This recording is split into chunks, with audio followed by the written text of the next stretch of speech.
हरिदास जी महाराज बरसाना से। राधे राधे महाराज जी। महाराज जी दंडवत प्रणाम। महाराज जी, लाडली जी के लिए खूब रोना तड़फना आए, इसके लिए कैसे कृपा होगी? सेवा बन जाए। लाडली जी की सेवा में अगर हमें कहीं सौभाग्य मिले या घर में सेवा विराजमान करें, सेवा से जो प्रीति होती है और प्रीति से रोना आता है, तड़पना आता है, तो अगर हम श्री जी की श्रीअंग सेवा प्रकट श्री विग्रह सेवा प्राप्त कर ले और वो भी निष्ठापूर्वक, जैसे जयमल जी निष्ठापूर्वक ठाकुर सेवा करते थे, सेवा में विघ्न न पड़ जाए इसलिए उन्होंने नियम लागू कर दिया था कि 10 घड़ी जिस समय मैं सेवा में जाऊंगा, अगर उस समय किसी ने किसी भी तरह की सूचना दी तो उसे जान से मार दिया जाएगा। 10 घड़ी, 1 घड़ी 24 मिनट, तो 10 घड़ी 4 घंटा, 4 घंटा होते, 4 घंटा वो ऐसी सेवा करते थे कि कोई भी उनको सूचना भी नहीं दे सकता था, इतनी सेवा में संलग्नता। अब जहां प्रवेश हुए, ठाकुर जी का पट बंद किया और वही स्नान श्रृंगार 4 घंटे पूरी तन्मयता पूर्वक सेवा करते, साष्टांग दंडवत करते, और जब बाहर निकलते तब कोई बात कर सकता था। ये माडोर एक राजा, माडोर का राजा था, उनका भाई था, उसके मन में आया कि 4 घंटे कोई सूचना दे नहीं सकता और 4 घंटे में हम विजय प्राप्त कर लेते हैं, तो उसने आसो पास जो है जयमल जी की राजधानी को घेर लिया। अब जब ये सूचना पहुंची तो अब किसी की हिम्मत नहीं कि सेवा में वो हैं और जाए, क्योंकि मार डाला जाएगा। तो सबने कि युद्ध करने में तो हम समर्थ है, पर बिना राज आज्ञा के युद्ध कैसे प्रारंभ हो। और जयमल जी का नियम था 4 घंटे कोई सूचना नहीं दे सकता, नहीं तो मारा जाएगा। तो ये हुआ, राजमाता से प्रार्थना की कि आपको नहीं मारेंगे, जो जयमल जी की माँ थी, आप जाके केवल आज्ञा भर ले आओ। तो वो गई और उन्होंने कहा शत्रु पक्ष ने चारों तरफ से राजधानी को घेर लिया है, आप आज्ञा दीजिए क्या किया जाए।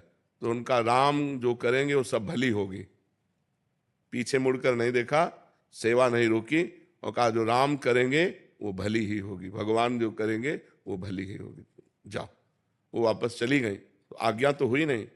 तो भगवान ने जब देखा कि मेरे आश्रित इतना मेरी सेवा में संलग्नता, तो स्वयं भगवान राजपूत सिपाही का वेश धर करके जयमल जी के घोड़े पर चढ़े और जाकर के युद्ध किया, सबको मूर्छित कर दिया, घायल कर दिया, मारा एक को भी नहीं, सब मूर्छित हो गए, बाणों की वर्षा से सब।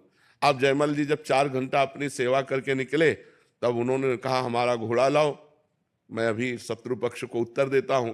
तो घोड़ा हाँफ रहा था और पसीना से लथपथ था, तो उनका ऐसा लग रहा है ये तो बहुत युद्ध करके आ रहा है, ये घोड़ा हाँफ क्यों रहा है हमारा। किसी ने कहा इसका तो कोई पता नहीं, पसीना पसीना घोड़ा।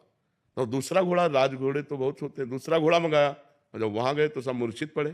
तो जो शत्रु पक्ष का राजा था उसको चेतना दिलाई, जो ही चेतना दिलाई, सो जयमल जी के हाथ जोड़ के कहा मुझे एक बार उस सैनिक के दर्शन करा दो, जो आपका एक सिपाही आया इतना बलवान कि सबको मूर्छित कर गया, मारा किसी को नहीं, और हमको तो बाणों से भी घायल किया और अपने नेत्रों से भी घायल किया, एक बार हमको अपने सिपाही के, श्याम सिपाही के दर्शन करा दो, वो जो श्याम रंग का था।